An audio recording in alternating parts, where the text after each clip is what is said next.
Tonight, stay with GPTV for television that brings you the best.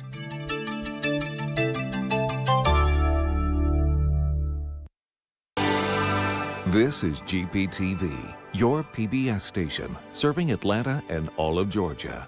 GPTV, bringing you the best.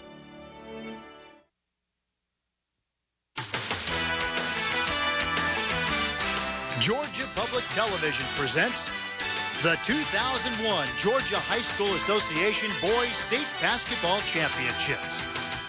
Major funding for this broadcast is made possible in part by Georgia Natural Gas, IBEW Local 613, Georgia Touchstone Energy Cooperatives,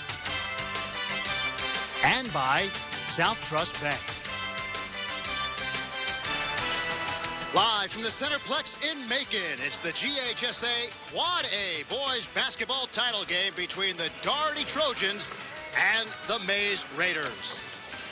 And hello, everybody, and welcome to Championship Weekend as we roll on from Macon. What a day we've had of basketball so far. The single A, the double A, the triple A finals. We'll have highlights of those games for you later on in tonight's broadcast. For now, it's the Quad A Championship. The two guys that will call the game for you, Stu Clyde-Tenick and the elevator from Decatur, Mr. Herb White. Hey, guys. Well, good afternoon and good evening. Thanks for being with us, and it has been a terrific start to a high school championship weekend. We feel it will only get better. A man that knows something about Georgia basketball. Well, after all, he's played his high school ball here, his college ball, and oh yeah, played for the Atlanta Hawks, the elevator from Decatur, as we've been mentioning, Mr. Herb White. And Herbie, we think this should be maybe one of the better games of the weekend. Looks like a great matchup, Stu. Charlie Givens with another Doherty squad that seems like they're here every year. Those great teams out of Albany. We just saw Westover a few minutes ago. But they've got one of the premier juniors in the country in Alexander Johnson. And let's take a look at how they got here. Well, it was a pretty easy victory, but tough fought against South Cobb and Jones County. In a game that you saw, Herb, in the semifinals, they got by and they looked pretty good. Yeah, the South Cobb game was a real struggle. It was back and forth throughout the night, and Doherty was able to overcome it with a big shot from a guy that hardly ever plays. And this guy's talking about big shots. He is a big shot at the school. The big guy for the Doherty High School basketball team is this man right here. Alexander Johnson, listed at 6'10". He's only a junior, and a lot of colleges around the country know about this guy already. And it is the inside-outside game with Jason Woods that's brought him to the finals. Yeah, Jason Woods is a man that makes this team go, and he's the guy that also gets the ball to Alexander Johnson. So if Jason Woods has a good ball game, Alex Johnson will have a good game. On the other side, it is going to be Maize High School. They had a nice trip coming here, and they had a few tough games. But again, if you get to the finals, you certainly own a roll, and this is the role they've been on. Yeah, another tough semifinal game, and you probably like to have a tough semifinal game going in, you know, because if you have a blowout, sometimes it hurts you. But a three-point game with Westlake the other night, and Maize has a good balanced team, and they have just enough size with 6 players over 6'4" to maybe offset the 6'10" Johnson. And for Maize High School, it is a family affair. There you go, and here's two of the bigger players. Twan Williams, one of the Williams brothers, he and his brother Michael, but Twan is a good ball player, about 6'7", and he and his brother are going to have their hands full, though, with Alexander Johnson. Well, it's going to be an exciting game. It is going to be up and down. Michael Williams, you saw his numbers. The numbers to his brother very similar, both 6'7", both can run, both tough inside. What a game it should be. We're excited. Hope you're excited. We're getting ready for the starting lineups coming up as you see Matthew Mitchell and some pretty big numbers right there, Herbie. Yeah, just like Jason Woods, Matthew Mitchell makes this team go. He averages 9 assists a ball game and about 5 or 6 steals. So an incredible player. Reminds me a little bit. It should be an exciting game. It should be an interesting game. It's going to be the big, tough Doherty team inside, and whether this Maize team challenges them, which the coaches said they will, it could be a situation of foul trouble and what just will happen. As we look at the starting lineups for Doherty, as we've been going down, a balanced team with that size inside, Herb. Right. You're right, and there's a lot of fouls to go around for Maize because they have the 2 Williams brothers and about 2 or 3 other players, 6'5" to 6'6". And what they're going to try to do is get up and down the floor and maybe negate Johnson. Now, as you see that starting lineup, you're saying, well, wait a minute. Alex Johnson, he's 6'10", yet they have him as a forward. Well, he's more of an inside-outside guy. I was saying to you before the game, Herb, if I have a guy 6'10", and he's shooting 3-pointers in warm-ups, I'm a little warmer. I'm a little worried, but he can go inside and out. Yeah, he's got a good 15 to 8-foot jump shot. And they have a nice, strong kid. You see him right here playing center for him. He's a rugged player inside, does a lot of rebounding, and he and Alex are a potent inside combination. As we look at this Doherty team, if there's one thing you have to do, Herb, to stop them, is it all about Alexander inside? Well, they've got some other players. Jason Woods is a good ball player, but Alex Johnson is going to be the one that does the bulk of the scoring for him. So that's the guy that Mays is really going to have to concentrate on. Now, as the elevator from Decatur, you didn't mind challenging guys. When do you learn not to challenge the 6'10" guy, and when do you feel during a game you can challenge a guy and take it to the hoop? Right. Yeah, there's two theories. It's either play away from him or take it to him, and I think Mays is going to take it to him. You know, maybe they'll try to get him in foul trouble, make him play. You know, if you can get him coming out trying to block a shot, then you've got your other guys going for the offensive rebound. So a lot of times if Johnson will try to go for the block shot, Mays might get on the offensive boards and do some damage. Now, as we see the Mays starting lineup, you are going to have a good time watching this team because they are up and down, and they really do play some good pressure defense. Yeah, they play that 94-foot game. They're going to press, and they're going to get all over you. And Matthew Mitchell, again, the guy that makes this team go. He's about a 5'11" senior guard. Reminds me a lot of Tony Akins playing at Georgia Tech that we saw here a couple years ago. He's very shifty and a great passer, explosive off the dribble. And as we saw those starting lineups, remember, the Williams twins are 6'7". They'll have to challenge Alexander in the middle. It should be a terrific game. We look forward to it. Hope you do too. We're coming back right after this.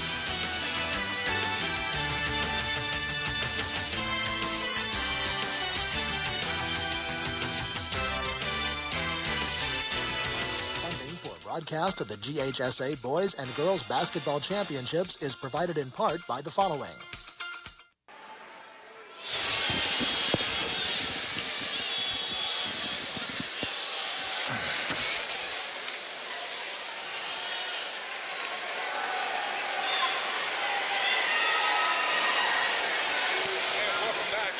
State High School Basketball Championships. Before we get the business, we have some business before the business.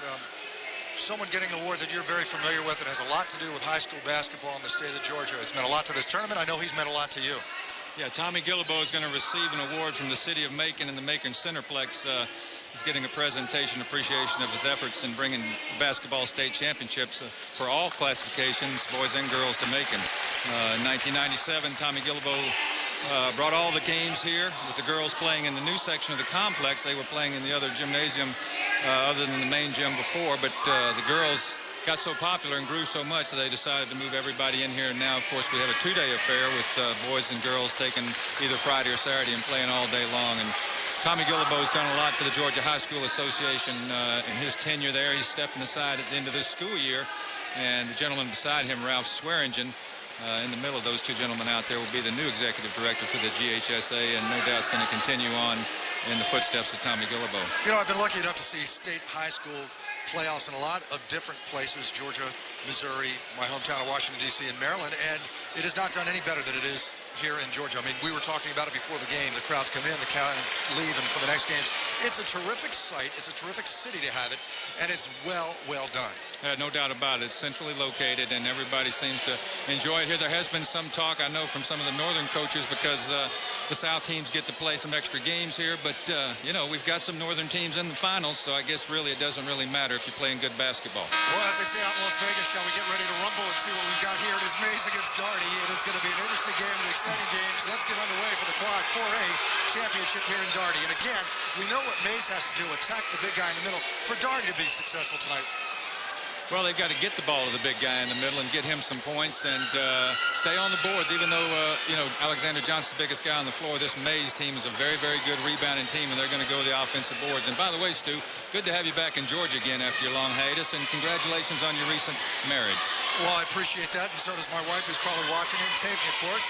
Here we go, getting ready for the tip-off. Of course, it is Doherty in the maroon, and it is Mays in white. Let me recognize the three guys that are going to be working hard also. Mike Oglesby, Larry Sorrells, and Art Williams going to be officiating tonight, and it's going to be up and down for them. Spoken like a true player who, even though during the color, trying to get the referees already on his side. Here we go with Mays controlling the trap and strolling away, and you'll get to see the big guy in Doherty attack. Mays going to open up, and it looks like a 3-2 zone. Going to try to keep the ball out of that middle. And it's funny because I talked to the head coach, Floyd Mack, and he said, we're going man-to-man. There's an air ball by the big guy, but inside, the follow-up and no good, and Mays with the rebound. So early jitters, as you expect in state high school finals. I'll tell you what, Herb, you would recognize this. They're over the rim, but they just got to put it in. Exactly. Kind of tough to get used to this environment because there's so much open space behind the baskets. If you haven't played much in a facility like this, it's tough to get adjusted early. Doherty in the man-to-man. Mays trying to attack to the hoop. And up for the hoop. No good. Rebound by the big guy, Alexander. And he'll start it off with Doherty. We'll try to get something going. No score so far early going. Staying in that zone. Mays with a pretty good idea. The two brothers Williams inside trying to go against Alexander. And a long three-pointer is off the front rim. Alexander with the rebound. Up strong. And one is good. Yeah, that's going to hurt Mays. They've got to keep him off the board. And if Doherty can start shooting some from the outside, Mays has really got that zone dropped back inside the three-point line. So if Doherty can loose him up with a couple of jumpers, it's really going to open things up for Alexander Johnson. Let's take a look at that rebound.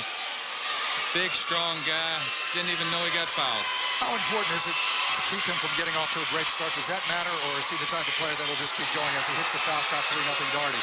Well, you hate to see a big guy star get off to a great start, but maybe they can contain him. 6:51 in the first quarter. Glad you're with us for the Quad A Boys Championship. Doherty against Mays, and so far 3-0 Doherty early going in what has been up and down as we expected. Walking, traveling, whatever area you're from, one of the Williams, Michael, is called on the infraction. So here we see Mays in a little bit of that full court press that we expected. Herb. Yep, looks like they're going to play a little man-to-man. Oh, it's a 2-2-1. 2-2-1 zone press. And that was backcourt. Yes, it was. It was backcourt. And you know what?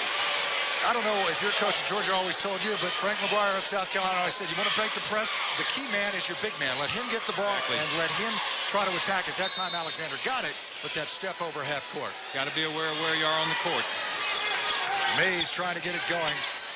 Running the show is Mitchell to the hoop with the feed.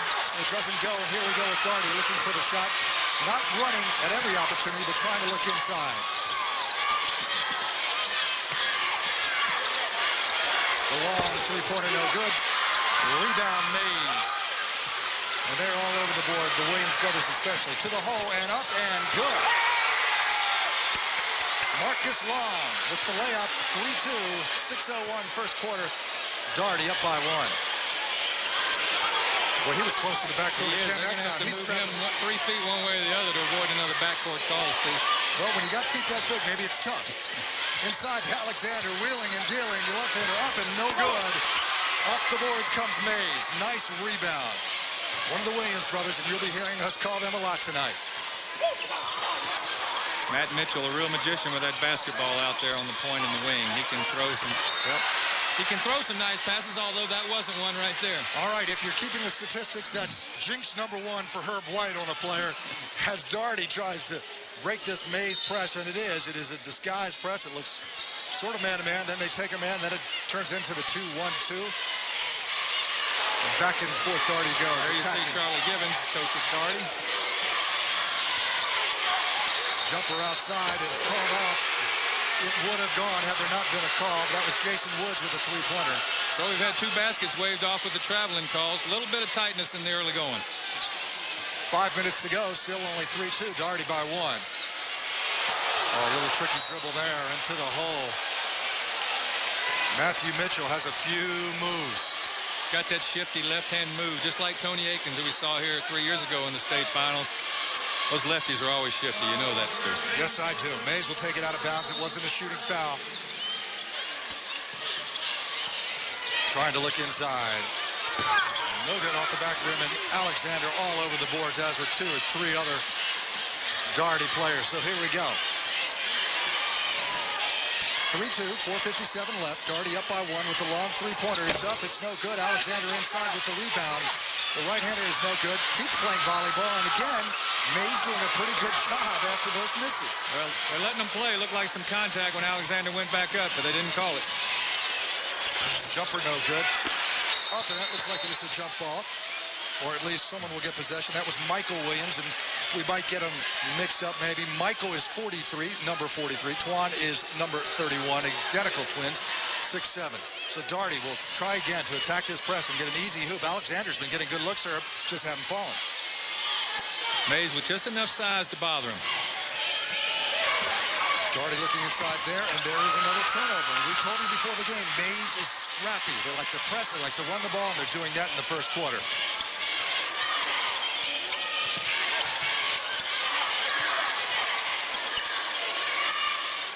Looking inside. Good defense. Nice pass. Again, up strong. Is it Williams? Yes, this time Twan. So very nice. Misses again, and he'll get fouled. Almost went down, but didn't quite. And I'll tell you what, early going, Michael Williams and Twan Williams keep coming at you. They keep coming at you. So one of the things that will be interesting to see is, as you mentioned, how tight they're going to call this game. Will Alexander get in any kind of foul trouble? Yeah, the Williams both have those lean, light bodies. They're real quick leapers, and they can go back up in a hurry if they miss the first one. You saw it right there. Twan going to the foul line. A little better than his brother at the line, 69% for the year. First one up and down. And thank goodness I didn't have the first jinx. So we're at 3-3. It's 4:04. First quarter of the Quad A state championship. It's Mays against Darty. Second one is up, and it is good. And I know it's early going, but we can say it. It is Mays' first lead of the game. They're up by a point, and they continue to press. Wearing him down. Darty still attacking. And now in a man-to-man, Mays has been going back and forth, back to the zone. Alexander inside, and again it is fouled. Seen a lot of big men in your day. How does Alexander rank? He's looking good as a junior. We saw Kwame Brown the other night, or I did, and I was very, very impressed with Kwame Brown from Brunswick Glen Academy. Alexander's not where he is yet, but he could be in another year. Darty to inbound it and go way over half court to start business off. In the last game, we saw Marcus Campbell, the 7-1 player, going to Mississippi State. Long three-pointer is good. That was Jason Woods. He showed some range. You get that inside-outside game, it could be a long night for Mays. 6-4. It is Darty out with 3:27 left in the first. Well, they're answering with another three, and we go back and forth. Mays says, what you can do, we can do better. Nice shot by Matthew Mitchell for three. 7-6 Mays. Stu, we looked at these two games, this one and the 5A game, thought these were going to be our best matchups. Really two evenly matched teams in this one. I think it's going to go down to the wire. You do. You get that feeling very early, and of course we want you to stay with us for the entire game, and that's one reason we mention it, as the long three-pointer goes up, off long, and it is rebounded by this Mays team, who has everybody, it seems, that can rebound. That was Adonis Aconia, by the way, who rebounded, and it's a timeout Mays. They want to talk things over, and why not? 3:53, 7-6. Mays is up. Take a look at Floyd Mack Sr. over there in the huddle. I'm going to tell you, this guy will chew a player up and down. And, you know, there's different styles in coaching. And Coach Mack has been successful with that style, no doubt about it, and he gets his players' attention. Kind of reminds me of Tubby Smith a little bit. Not quite as demonstrative as Tubby, but he sure gets his point across. Well, it's the 9th year he's been with Mays, 5th as a head coach. I was talking to the coach this week. He told me, sure, I played for LaGrange College and averaged 19 points. I said, Coach, 19 points? Come on now. I said, no, I'm telling you, 19 points. Yeah, I remember when Floyd played. Did you? Did you play against him? He's not quite, no, he's not that old. We won't even say when you were here, but thanks. Do peach baskets mean anything to you? Here we go. Mays to inbound. Up by one on Darty. Trying to penetrate. Up with the jumper. Off the back rim. Alexander trying to get the rebound, but it is controlled by Darty. He will try to get things going, and they've been looking inside. They've hit a couple of three-pointers, at least tempted them. They've been pretty good. Up, no good. Wild shot. Your three-point shooting, 1 for 5 for Darty, 1 for 2 for Mays. Darty may be settling a little too much for the long-range jumper. I know they're trying to get the inside-outside game going, but I'm going to Alexander Johnson early. Well, it's sort of like football. If you want to establish your offense, why don't you go with the run first and then try to pass, and that's what you would think would happen. Alexander been getting a few good looks inside, just missed a couple, but you know that's not going to last long. There's that zone by Mays, which means you will have some easy inside or outside shots, but again, trying to force it to Alexander that time. Running Mays, that's what they totally like to do, no good. Rebound.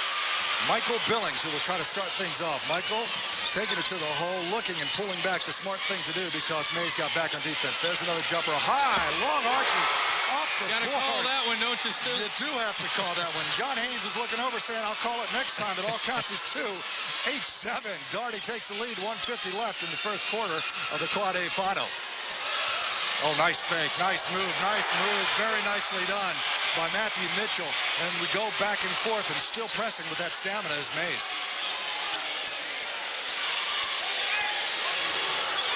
Looking for that long pass, for taking it over the half court, just not to get the 10-second call. And it has been everything that we thought it would be. Tight, a few shots missed early, three-pointers like that one thrown up, no good. And Mays might have stepped over the line. That long-range jumper off the backboard from the head of the key when I was playing the state championship game in '65. A little guard from LaGrange hit one just like that, but from about 10 feet out, I knew we were in big trouble when they started banking him from the head of the circle. And how early in the game was that? First half. Well, here we go, first quarter. Kid was averaging 8, ended up with 36 that game. I wasn't guarding it. Never to be heard from again, parts unknown. Exactly. Mays trying to play the defense. It is Daugherty triggering it in. There's the three-point look. One more time inside the three, I believe, and an air ball. Up top, Daugherty getting on the boards, and there's Alexander to clean things up. And it is 10-9, 1-11. Ball was actually blocked by Michael Williams, or Twan Williams, but Alexander there to clean it up, like you said. And no good, Alexander with the rebound. Let me mention, you can listen and watch all the state playoff games on the internet. Simply go to www.gpd.org and follow the links. All the games will be available for the entire month. That's www.gpb.org. www.gpb.org. As I missed some of the action, but here we go. Mays playing the good defense, gets the rebound, and they're triggering him in, trying to get a lead. Long three-pointer to someone's feeling it, and I think it is Mr. Mitchell, but it does not go in. Boy, back and forth we go, like we thought, Herb. Nice pass inside, nice pass, nice look. And finishing it off is John Haynes, who goes inside and outside, and all of a sudden it's 12-9 with 17 seconds to go. Daugherty is up. Yep, they got a basket out of chaos that time. Not the way you draw it up, but they'll take it. Here we go. The trigger man, and you'll see this all night. Matthew Mitchell to the hoop, looks to one of the Williams brothers, not to be, but up and a foul. And when you're a coach with no time left on the clock, you hate to see that. So to the foul line he will go. Matt Mitchell knew what he wanted to do. He's drawing and dishing, and a couple of times he's made the good penetration, but thrown the ball a little low on a couple of passes, but he's doing the right thing. Well, early going, we've established two things. It's going to be a tough matchup for Daugherty on Matthew Mitchell, who's been taking it to the hole. It is going to be a tough matchup, as we thought, for Alexander underneath. Yeah, Alexander, of course, he's got Montavious Stanley there, who's I don't know, 6'4", looks like he goes about 230, must be a football player, but he averages 8 rebounds a game, and he's the guy that also helps out inside with Alexander Johnson. Jason Woods at the line. Excuse me, that is not Jason Woods. That is Marcus Long at the line shooting for Mays. Pretty good game. I mean, some good looks so far, and it's exciting. It's just the guys are going to start to warm up. Then you're going to see a lot more of these shots starting to drop, especially from the inside, and Alexander. Try it again. Long, an 80% foul shooter, makes the second one. So after 1 quarter of play, it's been tied all the way, 12-10. Mays. We'll be right back with the Quad A championship. Or are they going to give him a little more time here? Because it says 0-0 up on the clock. But let's see what happens. Someone's going to have to touch it. There you go. All right, and if that goes, we do have one heck of a first quarter. So it is Mays down by 2 to Daugherty. As you see Alexander inside, we'll be right back with the Quad A championship right after this. Funding for broadcast of the GHSA Boys and Girls Basketball Championships is provided in part by the following. You're watching the GHSA Basketball Championships on GPTV. Welcome back. As you see, Daugherty up on Mays, 12-10. It's been an up and down seesaw battle, as we thought. Alexander a little tight inside. Mays has been able to penetrate, but so far, what we thought. Pressing, and one team slowing it down, trying to go inside. Exactly. A whole bunch of lead changes. Nobody able to get the upper hand. Very even. 6 lead changes in that first quarter. And you were right. A little tightness. We saw some easy shots missed. I think things will pick up. Probably a little low scoring right now. And here we go, Mays inbound at half court. There you see Daugherty and both teams 5 for 17, so they're getting the looks. And Mays 3 for 11. I'm no math whiz. A lot of people that went to college can guarantee that, but that is a low percent. Just off the top of my head, I would think it's 29% for Daugherty and 27% for Mays. Long three-pointer, and that will certainly help. 13-12, Mays goes up, and we expect it to warm up a little. Daugherty bringing it back, and they're going to be looking inside to Alexander. I have a feeling. There it is right there. And he loses the ball, and that's what you feel, that scrappy team, Herb, and that's what Mays does. They're swarming him every time he touches the ball in the middle. Pull it back out there, Matthew. Too many. Boy, he's looking inside. Nice pass up and good. Very nicely done. As Michael Williams finishes it off, and as we told you, things are warming up. 15-12. We just started the second. quarter of the Quad A championship. Nice curl cut by Michael Williams there, and Matthew found him. Long air ball and no good, and that's not what you want to do when you got a guy 6'10", and he's inside. No, Coach Givens didn't like that shot. Shot too quickly. Want to work that ball around the perimeter some, see if you can get a nice look inside to Alexander Johnson. If you're going to settle for the jump shot, make sure you're wide open and you've taken a look at your big guy a few times first. Easy to say when we're sitting here and we are pumped up. Earlier today, as you see, A state championship, Taylor County, a winner big over Buford, 58-39. Mays with the ball shooting outside off the back rim, but still so quick they get a lot of loose balls already. Double A championship, by the way, East Hall over Calhoun, 78-67. And another three-pointer, and someone is hot, and his name is Mitchell. And all of a sudden, we've got an 18-12 game as Mays starts warming up. Now, I'm telling you, Herb, if I'm Gardy, I may look inside. That's a tough little shot. And there's the guy inside, Alexander, for the nice tip. 18-14, Alexander is going to get a lot of those as the game goes on, and maybe Mays wears down. Darty's dropping back in his zone now. And with those big guys underneath, maybe a pretty good idea. Maybe try to make Mays prove himself from the outside. Williams says, okay, nope, another rebound, and that's what they're doing. Getting those second shots will tend to kill you. Mays with no really big players, but several players 6'5" to 6'7", and they can all jump like we said earlier.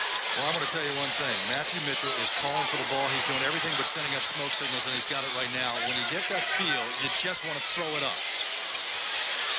On the foul line, up and good. A confident shot by Michael Williams. 20-14, 5:39. Mays is up in the second quarter of this Quad A championship. Mays with a really balanced team. They have about 5 or 6 players averaging 8 points and above. They got a lot of weapons. Foul inside, and as we talked about, Mays sort of feeds off their defense, Herb. If they start getting it going on defense, maybe some transition baskets will get it for them and get them going too. Yeah, but Darty's doing a pretty good job against the press right now. We haven't really had a steal and a layup that I can remember unless it was early in the ball game. So Darty doing a good job against the press. It's in their half-court offense that they really haven't gotten it cranked up yet. Montavious Stanley will go to the line. They say he was shooting, so let's see what he can do. The left-hander puts it up and in. Very stout-looking young man. Wouldn't be surprised if he gets on the gridiron every fall. He hasn't missed many pregame meals. I will agree with that. Second one is up. Second one is good. Nice touch for the big fella. It's always fun watching those left-handers shoot. 20-16, 5:26 left. Mays holding on to a 4-point lead, and now we see a little backcourt pressure by Darty. What you can do, we can do. Trying to disrupt Mays a little bit. They were settling in and starting to hit some jumpers. Now they're going back straight man-to-man. Going to the hoop and dishing it off, and sometimes that gets a little carried away, and maybe Mitchell is feeling it a little too much. We shall see. And I don't know, Darty seems a little more settled taking that extra pass right now. And there's a good idea. That's a good idea to get the pass to him, because that's Alexander. That's 2 more points, and now we've got a 2-point game. Mays is up. Alexander, maybe 6'10". They list him at 6'10". Looks like he's about 6'9", maybe, but he's got a lot of bulk on any of the inside players for Mays, and you can see it then. And as we know, when Herb isn't doing color, he is also at the circus, guessing heights and weights, and he's very good at it, as Mays tries to take something inside. You were right, though. We were talking about it before the game, but 6'9", 6'10", when you got that kid's talent, you can go. Speaking of talent, to the hole, and sometimes Mitchell is getting a little carried away, and his teammates aren't ready for those passes. Well, that's exactly right. That wasn't a bad pass there, and when he goes to the bucket, you better know it's coming to you if he doesn't take the shot, so get your hands ready and be ready to go up with it. 4:19 left with a 2. Darty can tie it with a 3. They can take the lead. And they are looking for the good shots. There is the 3, and it is way off, but look who's there. Alexander with a tough shot inside, 20-20.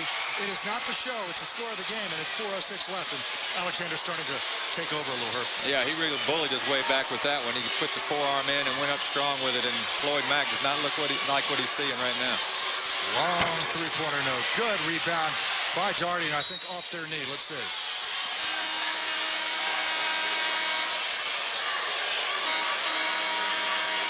Mays going to get the ball. Matthew Mitchell has put up a lot of shots already.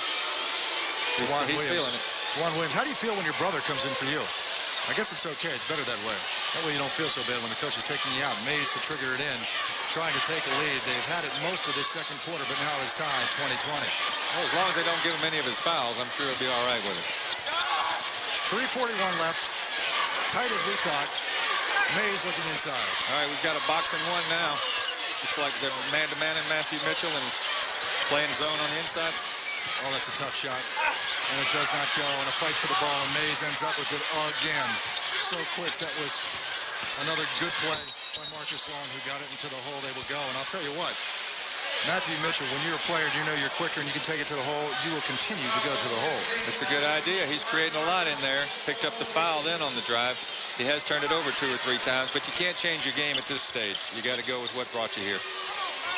Working it around, slippery ball. Possession arrow going Daugherty's way. Mays seems to be having a lot of problem catching some passes. I don't know if it's concentration or what, or if he's looking for Alexander Johnson coming up to try to steal that, but Williams having some trouble. Well, from a guy that's been in the finals, how much more pressure is on you in the finals as opposed to the semifinals? Are the jitters out by now, or at least by the second quarter, or do you still feel the nerves? No, I think they're probably gone by now. You know, it's hard to say what's going through a player's mind. I think he was looking for Alexander Johnson behind him then. So a little zone action by Mays, and they're looking inside to that man, Alexander, and why not? He has been getting some easy hoops and good looks at the basket. There he is, inside, double teamed, right around, up, and he is hacked. And take your choice of about 3 or 4 Mays players, because they were all in there. Mays staying in that 3-2 zone, and it's basically a 2-1-2, but you're bringing a guy up high to play in front of Johnson. Here's the replay. He's got good body balance. He takes it to the hole strong. Nicely done. Only a junior, Alexander Johnson, in case we haven't mentioned. 28 points a game, some pretty impressive numbers. And you better believe that there are some college coaches camping outside his gym, his favorite hangout in high school. And a nice touch on that free throw. You like to see that in the big guy because he's going to be shooting a lot of them over his career, and you want to see him step up there and make them. 2:57 left, 22-20. Daugherty has regained the lead. And it has been a series of runs. And there you go again, Herb. It is that bad pass, the pass not ready, and all of a sudden, 3 or 4 turnovers. And the lucky thing for Mays on that one, someone from Daugherty did tap it before it went out of bounds. Yeah, a tough angle for Kevin Wilkinson to make that pass into Michael Williams in. 2:43 left, and counting down. Daugherty by 2. And there, that's not an offense there, as a luck out by Mays is lucky that the arrow is pointing their way, but now it's getting a little clogged up. Yeah, their spacing is not real good right now. The pass a minute ago, the spacing wasn't good, and there you saw the drive attempt by Matthew there. It's just not good spacing for Mays right now. Mays has got him posted underneath, and they were looking inside. There was a definite mismatch that they were looking for. That was Michael Williams who had him posted.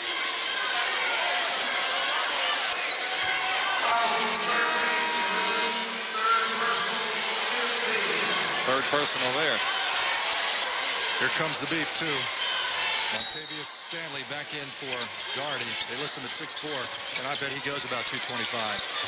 What a nice game so far. Mays trying to be a little more patient on offense, looking inside. The brother Williams probably did the most damage in there. Daugherty very aggressive in that zone. It's not a passive zone. They come out and get you. Up it goes. Off it goes.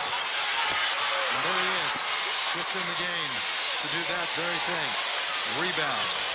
Very nicely done.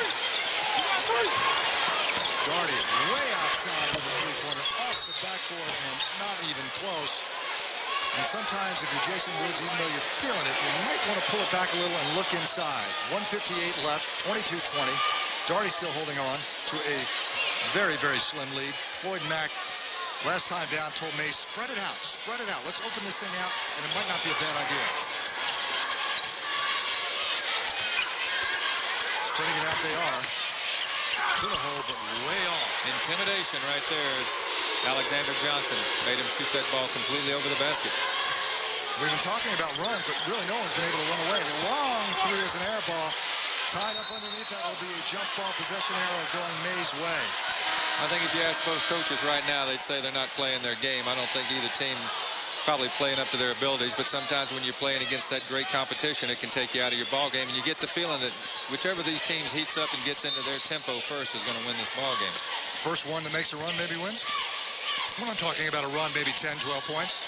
Somebody just settles into their rhythm. Neither team really seems to have a rhythm right now.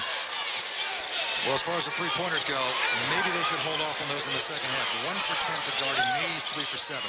Inside to Alexander. Challenged by one of the Williams brothers, but not to be. Michael tried to go up and block it, but this Alexander took it up hard. Yeah, you got to give Michael credit for going up and challenging him. He got up high enough, but he doesn't have the bulk to block it without the foul. One more time. Alexander Johnson will be getting that a lot in the next year or so. As he comes back, he will be the man with the target. And we should mention that the first one goes to Johnson. That both these teams are young and could very well be back here in the same situation next year. Wouldn't be surprised at all. 23-20. Darty. Make it 24. 1:17 left. Glad you're with us. Quad A championship. Darty against Mays, and it's a 4-point game with 1:14 left.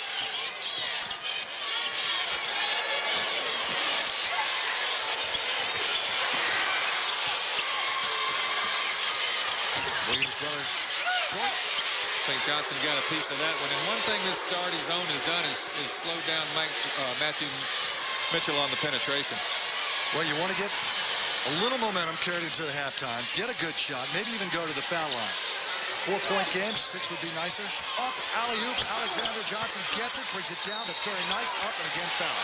And how many times in the last 3 or 4 trips has it been either Alexander getting a rebound or the alley-oop to Alexander? And that's why they're edging out front a little bit. Like you said, 1 for 10 from 3-point distance isn't going to get it done.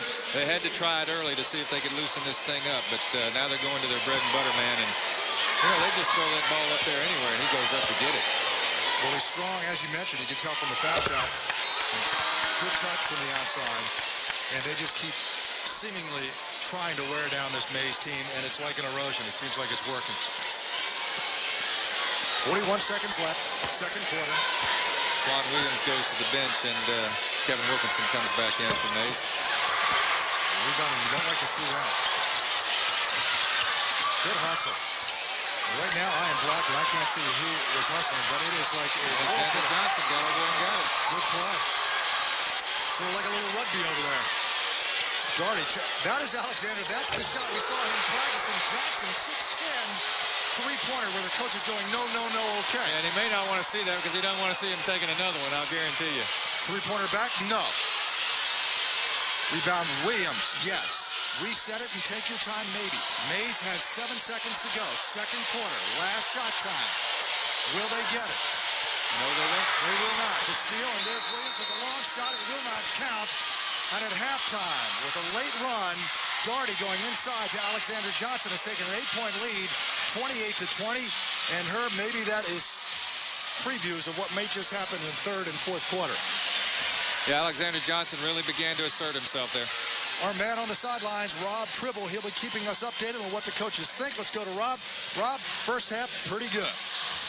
All right, it's kind of up and down so far, Coach. You withstood a nice flurry from Mays. How were you guys able to kind of gain a little bit of control and get a lead going into the locker room? Well, we started rebounding a little bit better and stopping the penetration on the point guard. Do you really want your big man, Alexander Johnson, taking three-pointers? Oh, yeah, we let him take the three-pointers during the season. They went with a big lineup, so we counteracted with our big lineup. And when we go to our big lineup, he becomes a three-man. You said you were concerned about Mays' size coming in, but it seems like Alexander Johnson's dictating everything underneath, at least offensively he is. Well, that's what we want. If Alex plays and control the game on the inside, then our chances of winning are great.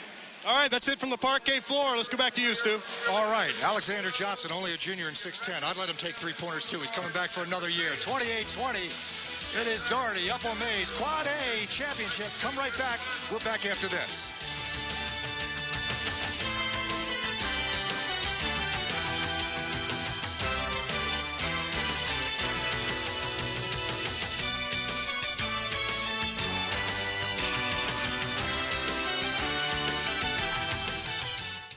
Funding for broadcast of the GHSA Boys and Girls Basketball Championships is provided in part by the following.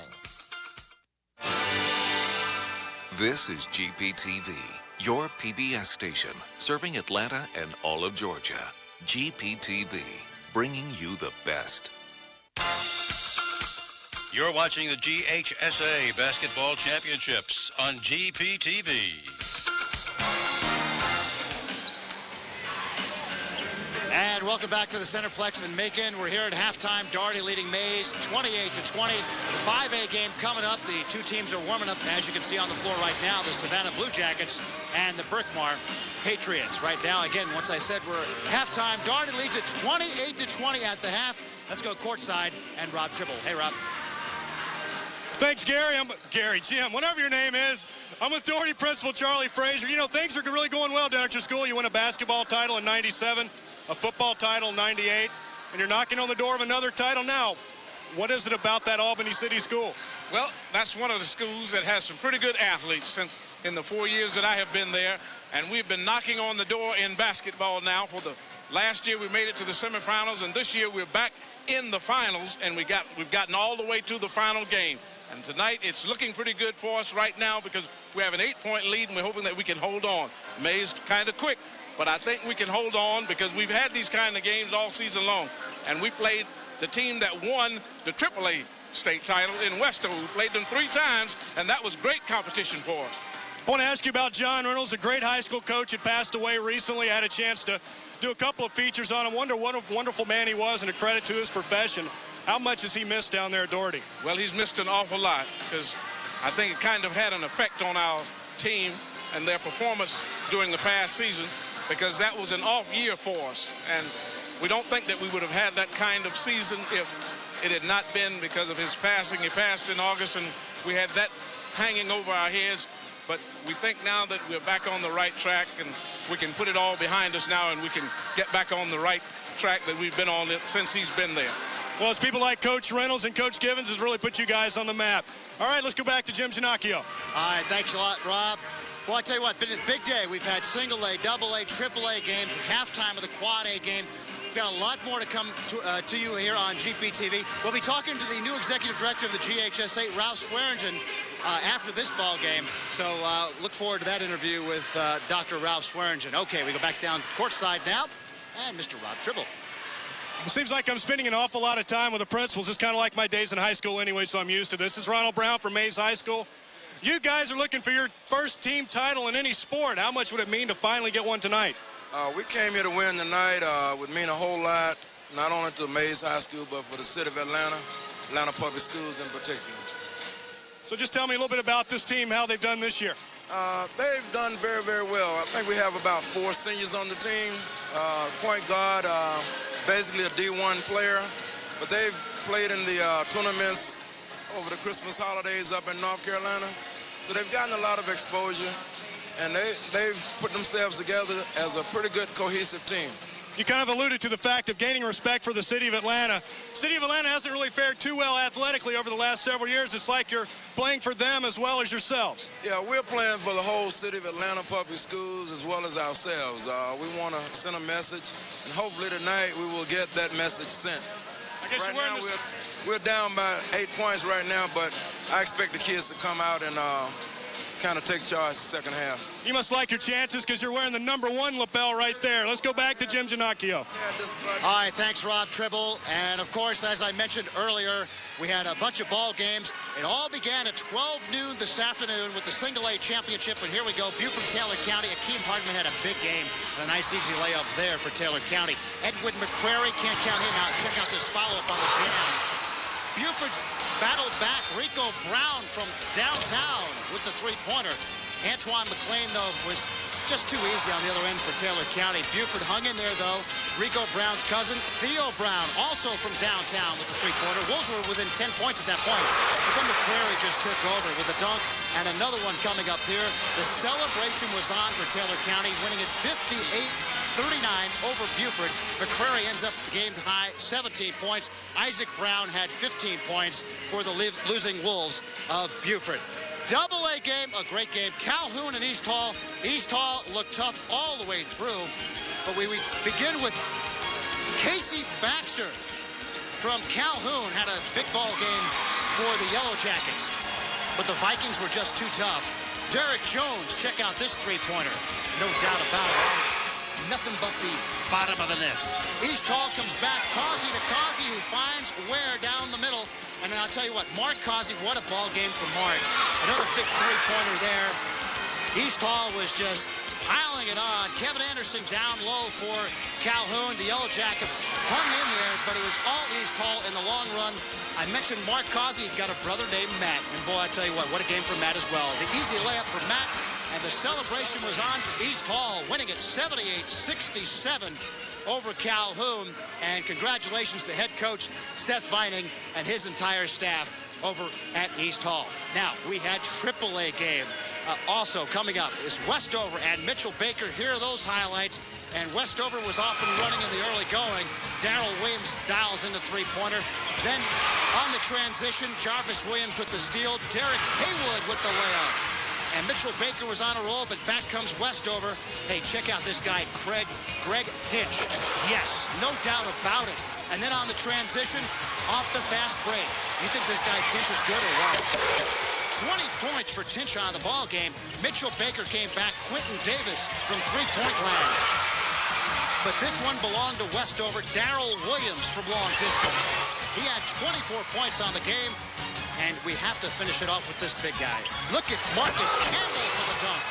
And Mitchell Baker falls short to the Patriots of Westover. 78-44. Congratulations to head coach Willie Boston. What a game. Willie Boston retires after 37 years, right on top where he should be. All right, we're going to take a break from the big playoff action here in Macon. We'll return with more from the Quad A Championship right after this.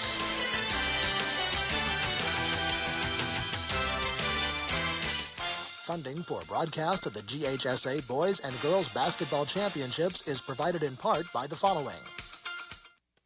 You're watching member-supported GPTV, your PBS station, bringing you the best.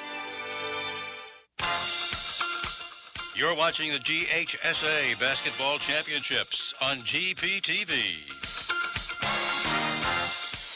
Welcome back to the Quad A Boys High School Championship. Daugherty up by 8, 28-20 on Mays. Let's take a look at the first half action. Herb, it was back and forth, 9 lead changes inside and outside. Both Mays and Daugherty were getting it done. Yeah, Matthew Mitchell with the penetration early in the ball game and dished off for several nice assists.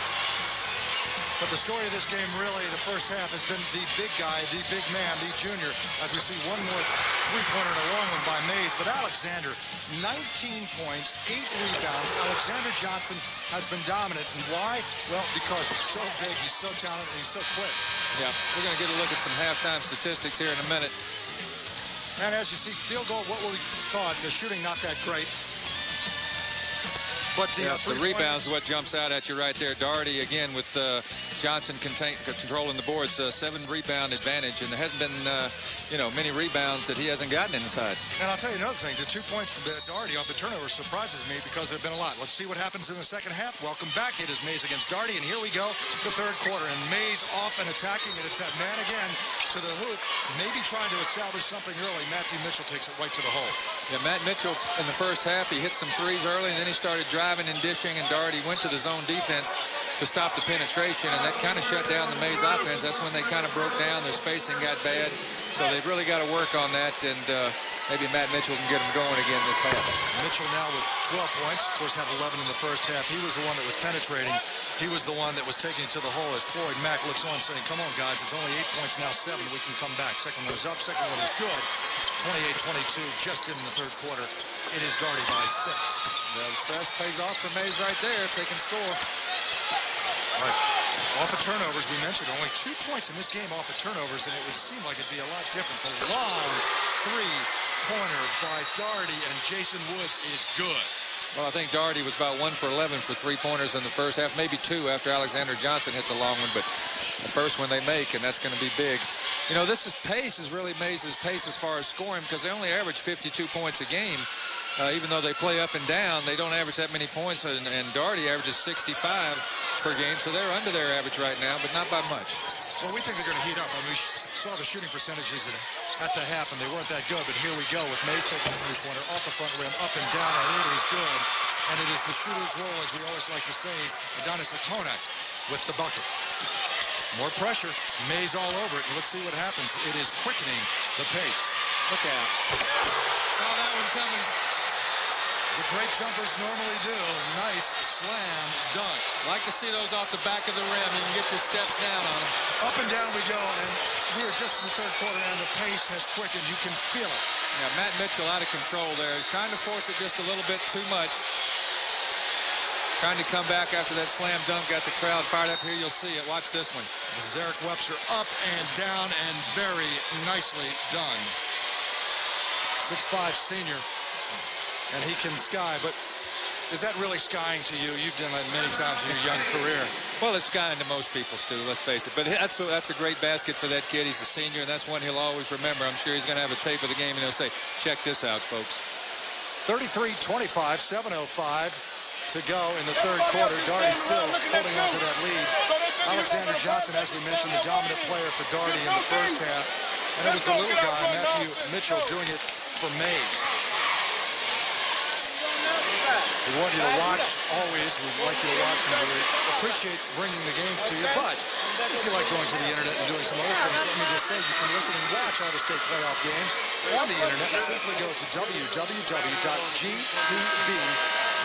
and follow the links. All the games will be available the entire month. Again, for you, in case you get back on your computer and want to see how well you did this game, Herb, is www.gpb.org. Well, isn't technology wonderful? I can barely start my computer. To get this, are you kidding? I live on that Bulldog chat line throughout the basketball season. I just found out Yahoo wasn't just a drink. Here we go, third quarter. That's Yoo-hoo, I believe, Steve. I know, it is, but I'm trying to switch it around. Alexander Johnson trying to bring it up. Wide open underneath. He wanted the other dunk. He was trying to call for the ball. Eric Webster was open. Here we go. A little handling, trying to get it inside, and they were stacking it inside. Mays' defense is good interior. And someone's injured, and I haven't gotten a number yet. And I'm guessing, Like somebody caught a shot right on the nose. Marcus Long did catch one right on the bridge of the nose. Darty seems to have settled down first offensively. They're really taking their time. Their spacing is good. Alexander Johnson with the nice move in and tried to dish off down low. But Darty looks like they're more relaxed right now than Mays does. Mays still struggling. Here you see it. Good look inside. Let's see where it just looked like a hand might have come across. And he's okay. Here we go. 6:41, 8-point game. Darty is up. Boy, Alexander Johnson can handle up and over, and that's going to be offensive there. And it was good call. You know, when Eric Webster, remember he had that tip jam. Maybe he's getting a little adrenaline flow and trying to take it to the hole. Well, I recognize those offensive fouls. I spent my whole career doing that, Stu. Well, that's the scouting report. I mean, really, you know those jumpers. Just give them the outside shot. Just get in front of them. Yeah, let them try to run you over. Here we go. Still an 8-point game. That's what it was at halftime. As Mays tries to find something. One of the Williams brothers takes it inside. No good. Up again.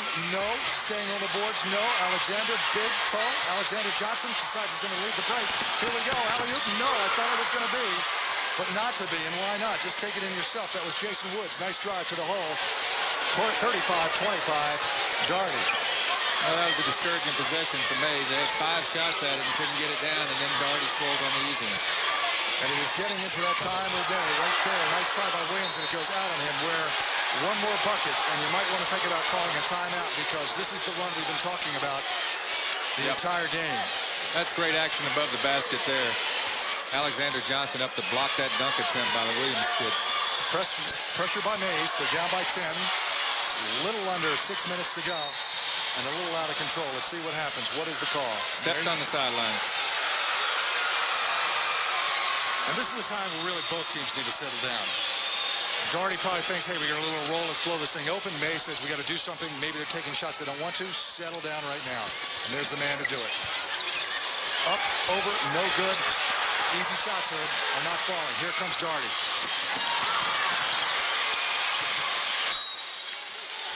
I'm going to tell you what. On that 1 6-second possession, I think there were 3 turnovers. On the 1 6-second, it went back and forth.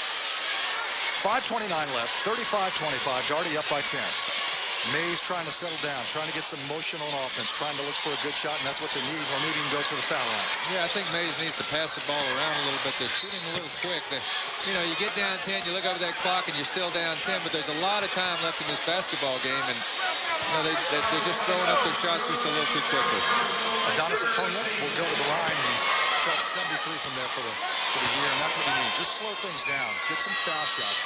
And Mays is a very, very good free throw shooting team. All their starters are right around 70% or above. So, you know, it'll behoove them to work the ball, get a good shot, or draw the foul. Acuna for the second. Cuts it to 8. That's where we were at halftime. Backcourt pressure still. Daugherty with no trouble right here, but oh, so close to that edge at midcourt. When you press, the main thing to do is that they get it over, find your man, and Mays did that. Yeah, Mays in the straight man-to-man right now. There it is. That ball has been on the ground. I'm telling you, if you yell fumble, it wouldn't be a football game. Nice alley-oop, and it's that man again, Eric Webster, who really is good getting open underneath. Somebody lost their man there, wide open. Mays on the attack, long three-pointer is down, is good, and yes, it's that man Mitchell with the 3. 37-30, 4:40 to go. Daugherty now down, or up only by 7. Well, that was a huge basket by Mitchell, because if he misses that on another quick shot, they could have been in trouble. But it went down, and now they're only down 7.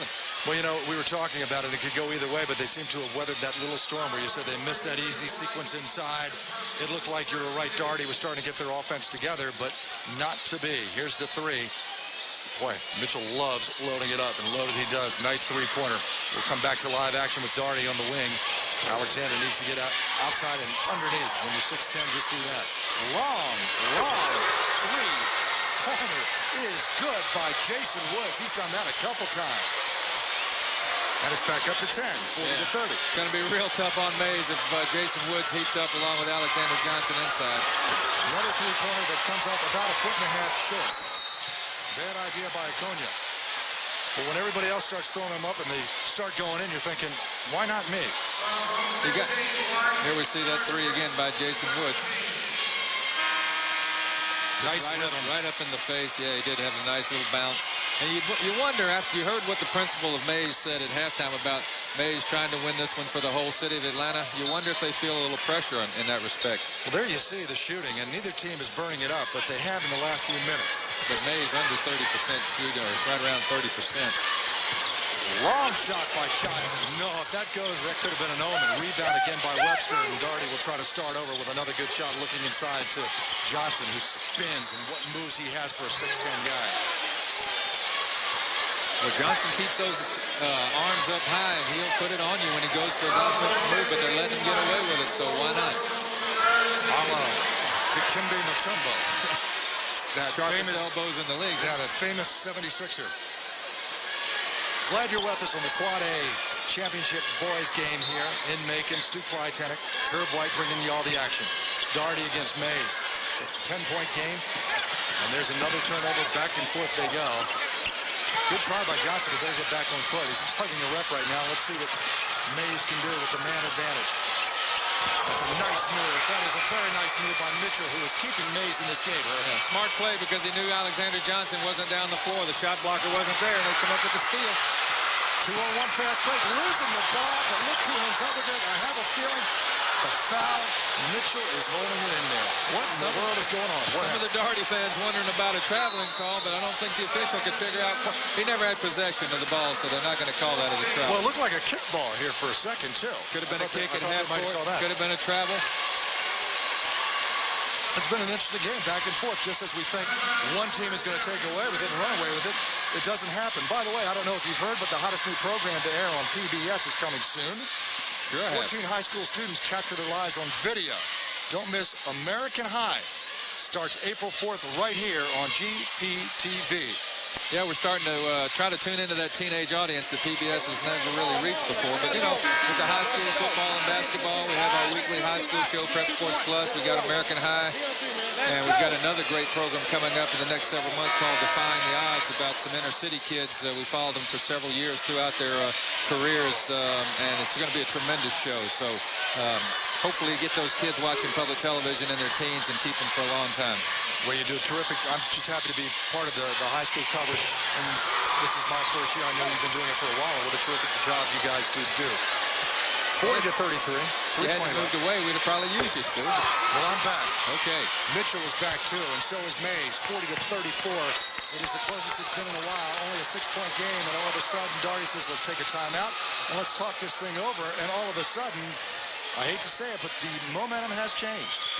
Yeah, well, this Mays crew is not going to go away. I can guarantee you that.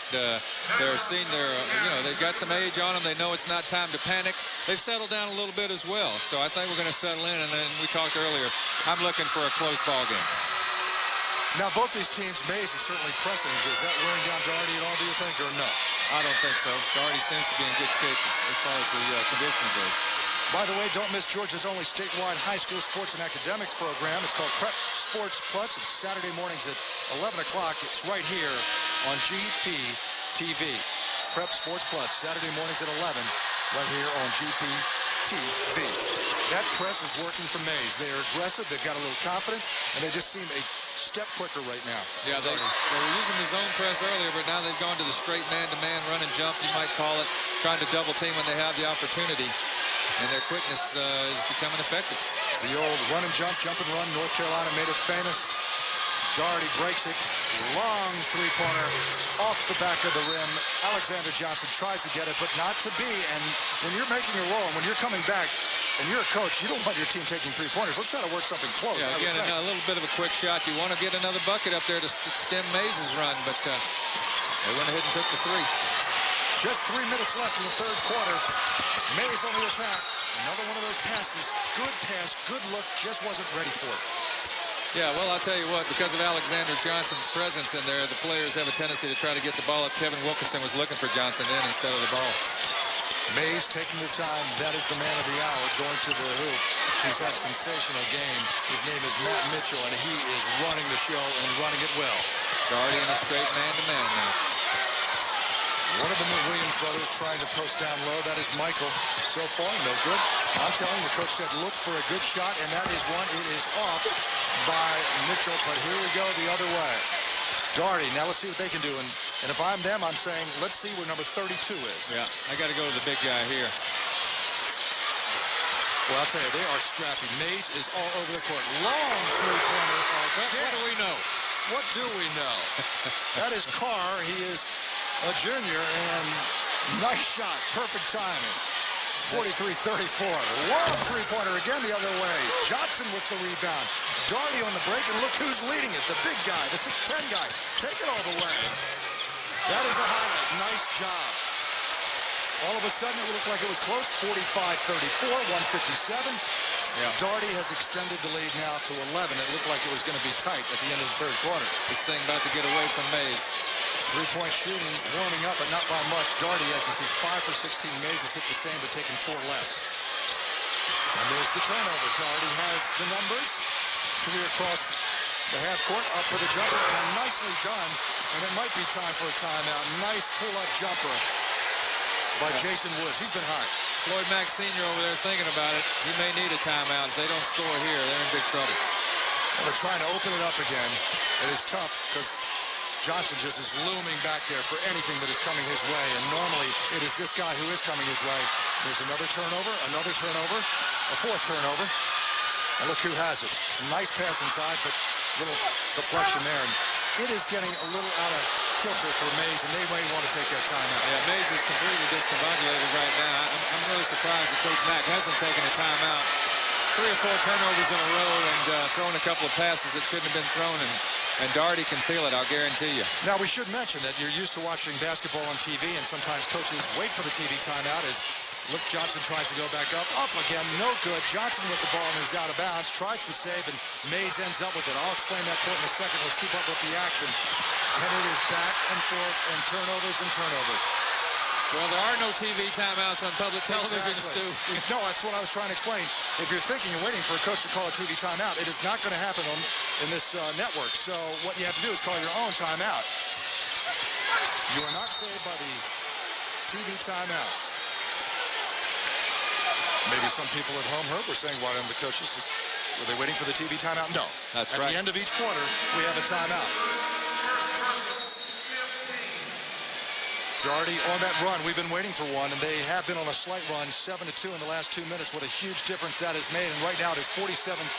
Doherty is up 31 seconds, and I'll tell you right now, Herb, one possession for Mays. Don't you think? 31 seconds left. Don't try to do anything. No, one possession, try to get a good shot, try to take a little momentum, try to cut the lead down to 11, and say, guys, this is the fourth quarter. Let's take it from there. I would not rush a shot here. No, you're exactly right. You can't come down and shoot and miss and have Doherty go down and score and open this thing up to 15. You either want it to stay at 13 or you want to be 11 going in, or maybe even 10 if you can get to 3. But probably try to take a shot with 4 or 5 seconds. Good game coming up. Don't forget, Class 5A Savannah against Brookmars. At 9 o'clock, it's following us. Another terrific game. Here we go. Yeah, Mays looking for that one shot. Coach has said, look for the one shot, and they shall. I'm just guessing, but I'm thinking Matt Mitchell might try to penetrate and either take it himself or get it out to one of his good shooters. He is the man with the ball. He has had the big game for Mays. 10 seconds and 9, counting you down 8. As you can see, there he goes to the hoop. Up, gets a nice look by one of the Williams, and it's an air ball, and that's how it's been going in the third quarter. It has been all Doherty in this third quarter. They've opened it up, 47-34, Doherty over Mays. We're coming right back for the fourth quarter of the Quad A Georgia State Championship.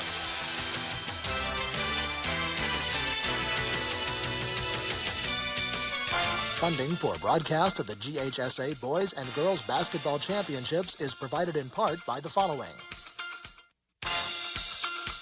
You're watching the GHSA Basketball Championships on GPTV. Go.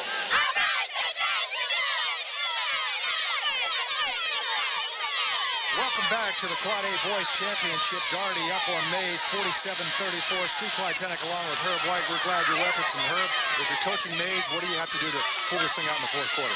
Well, you got to go with the press now. I think they're going to have to really bring out their pressure defense. It's 13-point lead is not that big, but you only got 8 minutes to go, and Al Johnson not in any kind of foul trouble. He's over there right now getting a blow on the bench. So Mays has got to try to make some hay while Johnson's out of the ballgame. And I will tell you what, maybe Doherty's thinking the same thing, that they're going to come with that press because they have a very small lineup and all these guys can handle the ball. The three-pointer up, the three-pointer no good. There's that man Webster again. He's inside. Eric Webster has been doing that all night, and now all of a sudden, as we start the fourth quarter, it is a 15-point game. Doherty in control. Yeah, that one hurt. Rebound just bounces down the floor. Somebody didn't block out. Looks like a little 2-3 zone there with all that quickness for Doherty, the big guy on the bench. Why not go for the zone? But there it is. Maybe you leave the guys open on the outside. The jumper falls, and it's a 13-point game, and I thought we had a ball coming right at us. Here we go. Tough move inside, and Mays with the rebound trying to make a run. 49-39, 7:19 left in the Quad A Boys Championship. To the hole, nice drive on the reverse layup, does not go, but what a move. Matthew Mitchell trying to go for it, but here it is. Doherty getting to the loose balls now, and they have the numbers, but I'm not sure they're going to try to attack the basket. Let's see.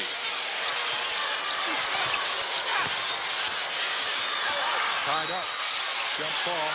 Does a couple of things for you, Herb, if you're resting your big guy. One, it rests your big guy, and two, you can handle the press a lot easier with your smaller lineup in there. But as we say that he is resting, he got what, about a minute, and now he is back. Well, he got that, Johnson. Got that in the timeout. But, you know, Alexander Johnson's done a good job helping him against the press, so he really is not a guy that's going to hurt you having him in there. And Doherty went to the zone before, maybe to try to force Mays to use some time off that clock, but they're going back man-to-man now.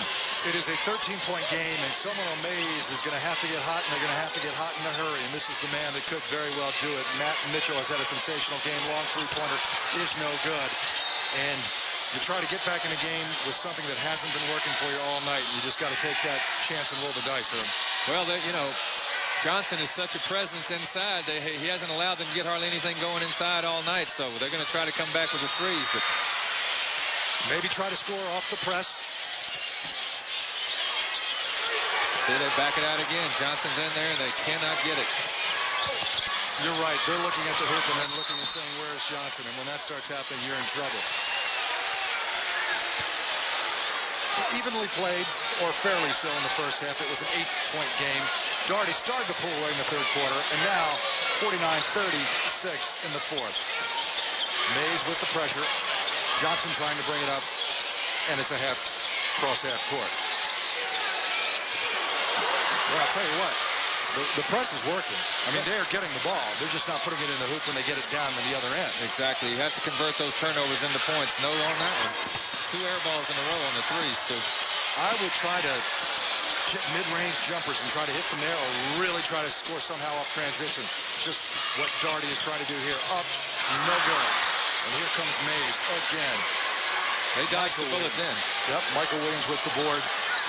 Matthew Mitchell might try to take this game over. Just take it to the hoop and take the jumper. You're the man that's been hitting.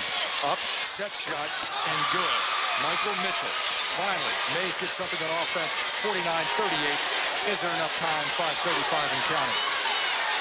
Well, they've got to create some turnovers. And we get the 5-second call right there trying to get the ball in bounds. Again, Mays needs to convert this into a basket. Cut this thing under double digits.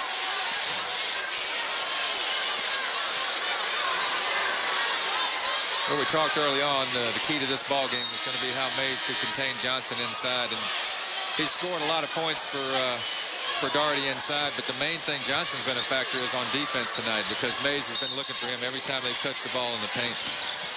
Trying to get the ball in bounds, and you're right, we were talking about Johnson's offense in containing, but his defense has made the difference.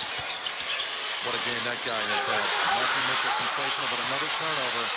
And slowly but surely, that clock is ticking down on Mays' season. Walk down. 5:18 to go. 11-point game. Mays needs to get hot.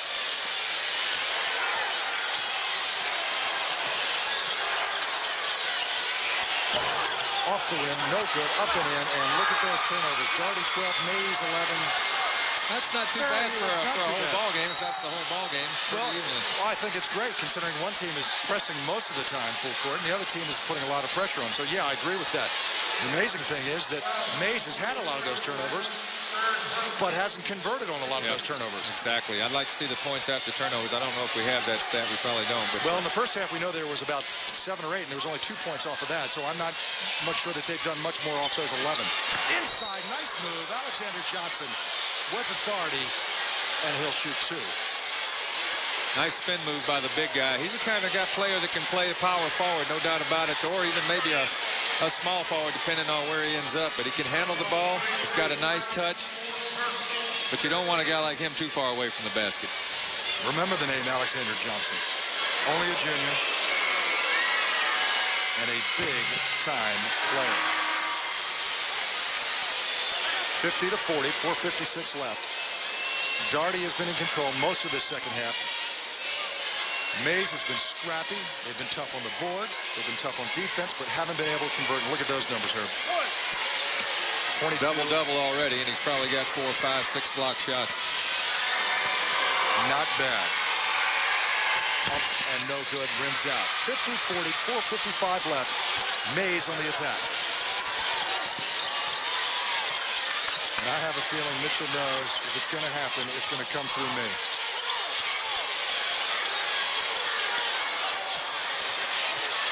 To the hoop, nothing doing. Good defense by Daugherty, who's backing it in. Why not? Making prove themselves. Uh-oh.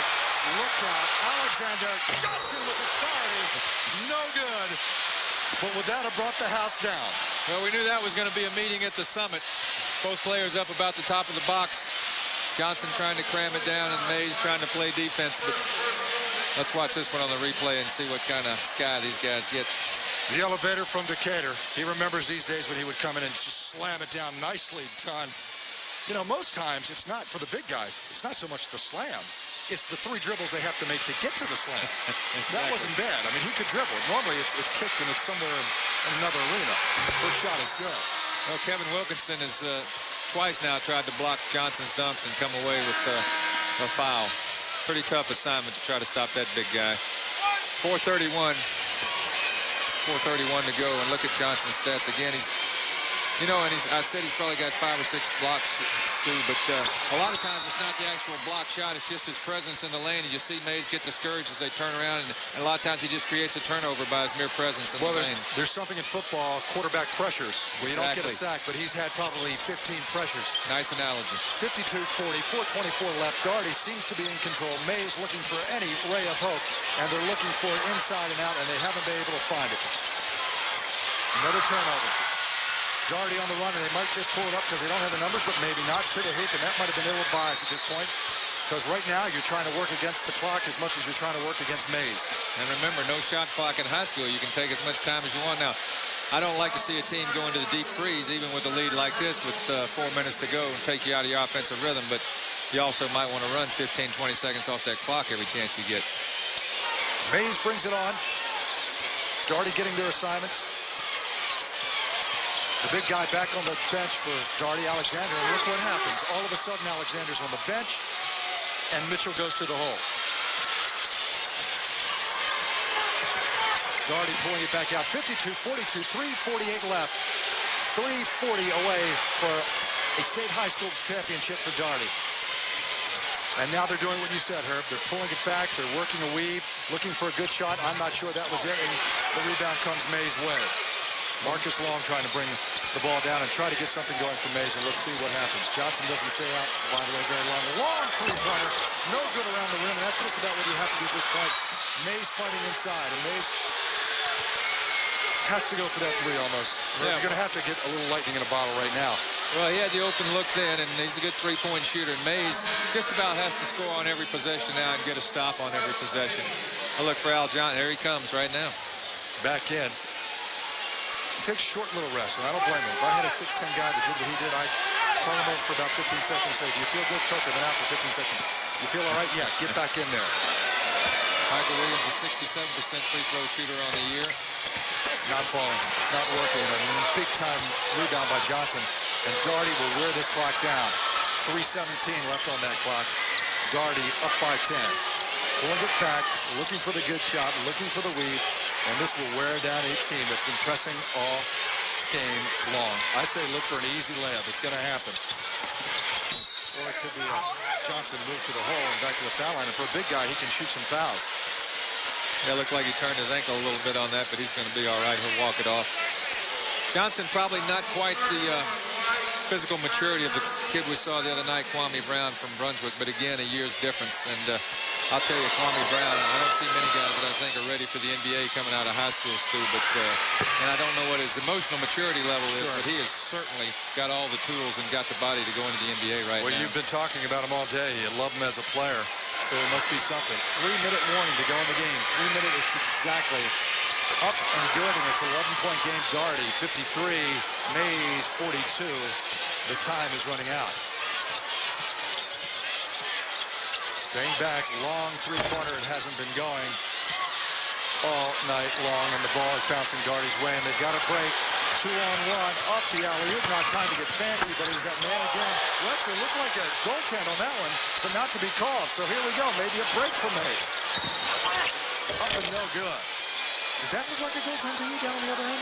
Yeah, you can trap the ball in high school, but the ball looked like it was above the cylinder that time, and supposedly goaltended, but Mays got a break. Let's see what we've got here. To the hoop. Nice move.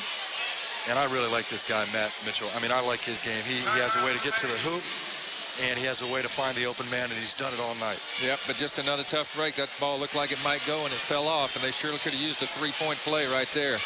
53-42. Daugherty up. 2:36 left. I used to have a coach who said a point's worth a million, a second worth a lifetime.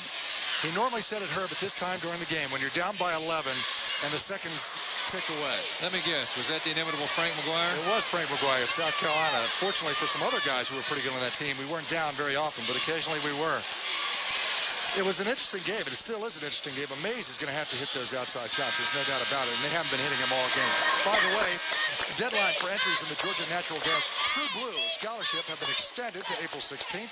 Stay tuned during the games for information on nominating a deserving male and female student athlete. Georgia Natural Gas True Blue Scholarship. It's been extended to April 16th. Well, here we go. Final 2:36. Entertaining games, some talent. It's been close most of the way, but right now it's 53-42. Mays will try to cut into that, namely Matthew Mitchell. Pretty good numbers. Oh, my goodness. A lot of iron comes off of there. But Mays is going to have to really put the pressure on after this made free throw, hopefully. Mitchell, as you've mentioned, one of those Mays players that can shoot the foul, 79% for the year. Up and good. So it's 53-43, 10-point game. Stranger things have happened. Here we go, bringing you down in the final minutes of the Quad A Boys Championship. Glad you've been with us. Johnson has had a sensational game and apparently can pass, too. Man, that was really a nice look by the big guy there. You know, Eric Webster has come off the bench, and he's been spectacular on that tip jam, but he has really gotten a lot of the trash baskets inside and around the hoop that has really helped his team make a difference. This one in going to the basket right here. I mean, he has a knack for finding his way around the hoop. Yeah, there are guys like that, Stu. You know them well. They can just seem to always find an opening there, and credit Johnson for delivering the ball to him. He's the kind of kid, you look at the stat sheet afterwards, how do you ever get 12 points and 5 rebounds and 5 assists? I hate guys like that. And you're right. Usually my man. You picked it up with a slight limp. Alexander Johnson, who doesn't want to come out with 2:27 left his junior year, possible state championship at state, but he's limping a little. Well, I don't think Coach Givens is going to take him out, maybe with a minute to go or something. But 10-point lead, it's still not over yet. First foul shot, no good by Webster. He'll try again. And right now, no wasting of time of getting a shot.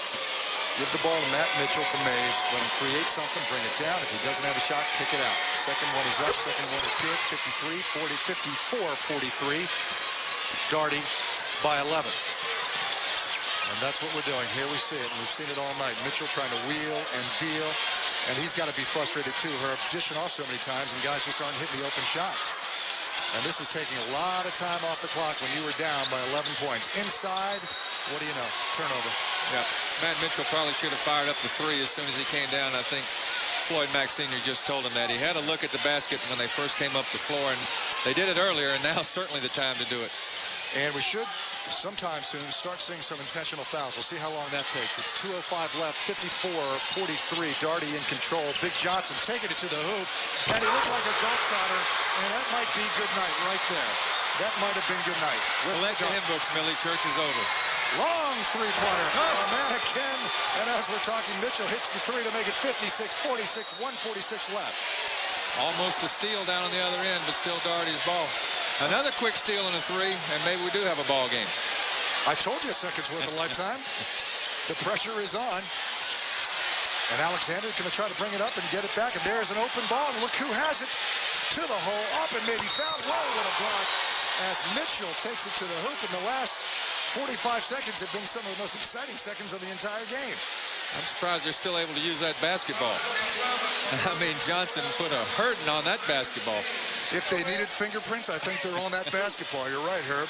Going to the line, 56-46, 140. Mitchell with the first of one, and it is the first of two, and it is good. Well, that's what you call putting the hammer down, and they're going to get the timeout for Mays. They're going to talk it over. They're going to put that press on immediately after this Mays free throw, or if he misses it, they're probably going to. And as we watch Johnson slowly go to the sideline, that ankle is hurting, and I'm not sure after that dunk. I mean, I knew he did that well. Let's listen in. Now, if we miss the shot, foul the man. Go up on foul him. You got it? Go for the ball. Get stopped. Let's go. Come on, man. Go hard at the ball. Well, we were waiting for the intentional foul when it would come, and there's your answer. As I was mentioning, Johnson limping a little. He's the guy that took it full court, obviously, and you just saw that dunk. But if he's limping, Herb, I'm not sure I want him breaking the press. First of all, he's 6'10", and second of all, he's favoring that leg. So now we know what's going to happen. Mitchell to shoot the second of two. Made the first one, 56-47, 140 left. Mays down by 9. Could be 8 after this foul shot. 27 points. And will stay there. Johnson with the rebound. Daugherty bringing it up. They're going to pull it out or go to the hole. They go to the hole, and wow, what a shot, and what some guts, and what a big hoop. 11-point game, 1:28 left. Mays looking for the prayer from way outside, and there it is. Mitchell again. He has been sensational. The press is on again. Johnson has the ball again, and let's see if they foul him, but they don't need to because there's a turnover. Back up we go. Oh. So close, still down there, up and another foul. This game will not end. It is continuing, and give Mays some credit. They will not go away, Herb White. You're right about that. Big steal at half court, took it away from Johnson. Couldn't get the first one, but they stayed with it on the boards. They're going to go to the timeout again. You got to talk over every possession now and know exactly what you want to do. And Matthew Mitchell missed the second of the free throws, 77% free throw shooter, but he came down and made it up with a three-point play. There's the drive. Tangled up. How many of these rugby games have we seen? On the ground, Johnson's still there. And the foul. The greatest comeback you ever were involved in your career, high school, college, or pros, what was it? Because we've got 109 left, 58-50, Darty up by 8. What's the best comeback you can remember you were involved in? Or can I tell you next year? Or blown lead. Maybe you have more of those. Well, I helped hold Pistol Pete to 58 in Athens one night in a double overtime game. You held him to 58. You guys win? No, we lost. He hit a 35-foot hook shot at the buzzer. All right, let's listen in. Don't think a word about that. You got to hold the basketball. Every time they foul it, we go to the free throw line. He ain't going to shoot the free throw. Let's go. Let's go. As you see all the hands in there, that's what Coach Charlie Gibbons is hoping for, some good hands. Hold on to the basketball. Well, he knows that Mays is going to foul him. He said, just go up there and make the free throws, and we've got this ball game in the bag. Now, Mays is going to be shooting 2, so they can cut this to a 2-possession ball game if they make both these free throws, Stu. Let us remind you, 109 left, Quad A championship, 58-50. Darty is up, but Mays at the foul line for some very big free throws. Wilkinson is 71% shooter on the year. I like the stats sometimes they do. 71% during the first 3 quarters, 52% in the last quarter. But that one was up, and it got the roll. And let's see what Wilkinson does the second time up. Up, good, rotation, 58-52, 109. We've got a ball game. Mays on the press.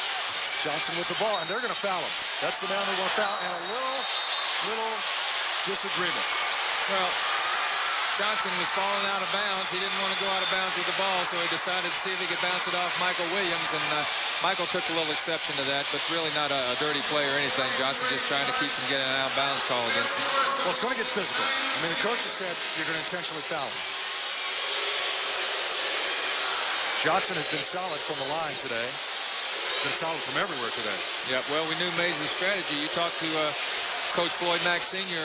Before the ball game. He told you they were going to try to take it at Alexander Johnson. That was going to be their strategy. It did indeed. Not necessarily a bad strategy. It just didn't work.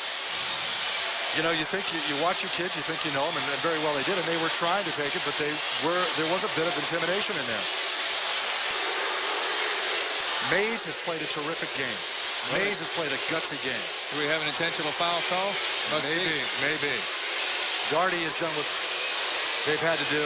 Another well-coached team. It's been a good ball game. 58-52, 107 left. Darty is up by 6 with a chance to add a little more at the foul line. Well, if that's the true, it's intentional foul. It's just like a tennis. It's going to be 2 shots, and then also Darty will get the ball out of bounds, which is really going to be painful. If you're amazed. It was good. Not as painful as the intentional foul, I have a feeling, coming up. 59-52. Johnson will get the second.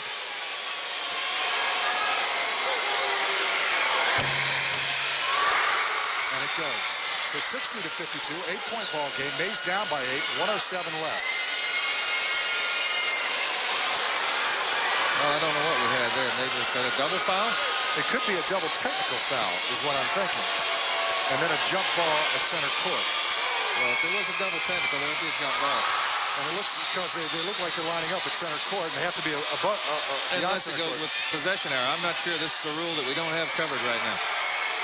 Up and no good. So missing 2. Well, that's it. You talk about pressure shooting. He's a 77% free throw shooter on the year. So here we go. Mays with the ball. Down by 8. 107 left. And Mitchell will control. I have a feeling he's going to take it through or do something. And what a steal. Huge steal the other way. Marcus Long puts it in for the layup. And it is now a 10-point game with less than a minute to go. And that was huge.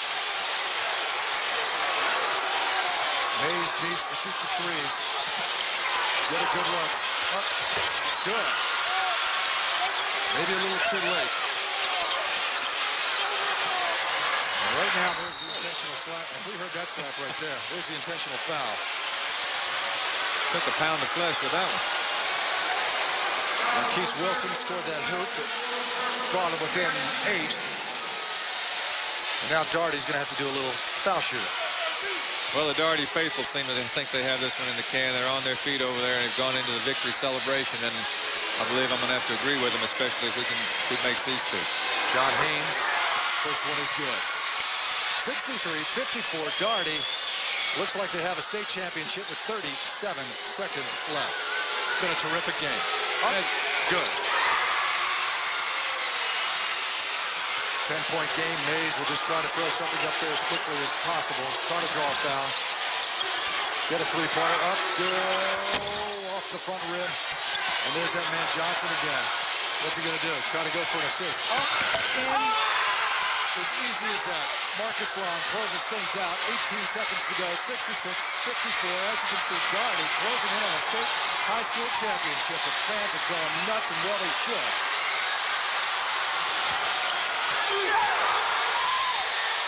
Well, how it began is how it ended, Stu. They've been trying to take it inside all night, and Alexander Johnson just won't allow it. And take your hat off to these Mays kids. They got all the way to the state championship game. You hate, it's a cliche, but there's really no losers in something like this, because 30 years from now, 20 years from now, those kids will look back and surely be proud that they played in the state championship. They didn't get it. There can only be one winner.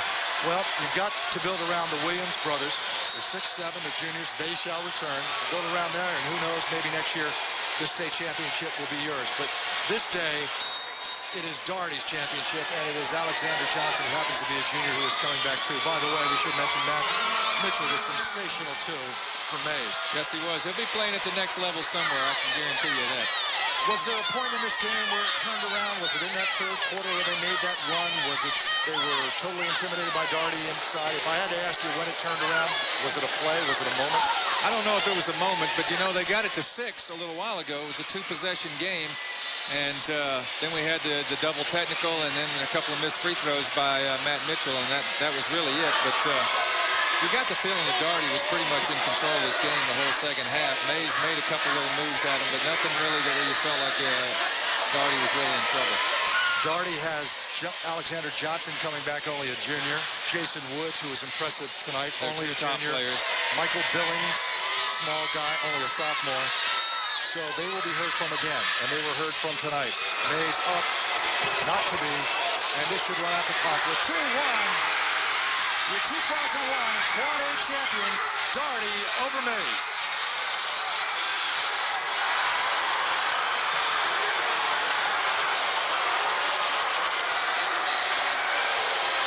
Sensational basketball game by the Doherty Trojans. They did exactly what they wanted to do. They got their big guy off, and then in the second half, they were able to hit a few threes and loosen that Mays defense up.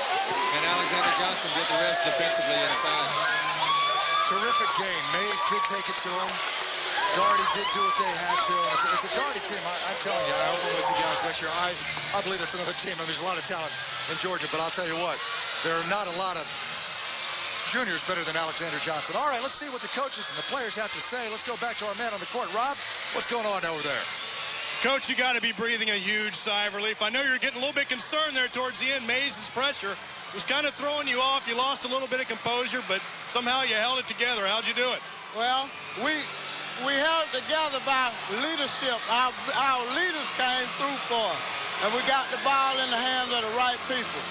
Well, you got your second ring. Let's talk about next year. Why not? Who you got coming back? Well, we got most of our team coming back. We have 5 seniors, but the bulk of our team is coming back. Tell me about the effort of Mays, though. I know they frustrated you. Looks like you were running them out of the gym in the third quarter, but then they came back, they put pressure on you. They just couldn't convert, you know, the points off turnovers. Tremendous point guard. That's what it was. He can play. And the thing is, if you get a point guard that can penetrate like he does, it's hard to stop him. How is this one compared to the one back in '97? It's sweet. It's real sweet. Through all the adversities that we went through this year, we still pulled through. Well, Coach, congratulations. Go join the dog pile of happy Trojans. Let's go back to Stu. All right, Rob, thanks a lot. It's Doherty, your Quad A basketball champs boys. We'll be right back right after this.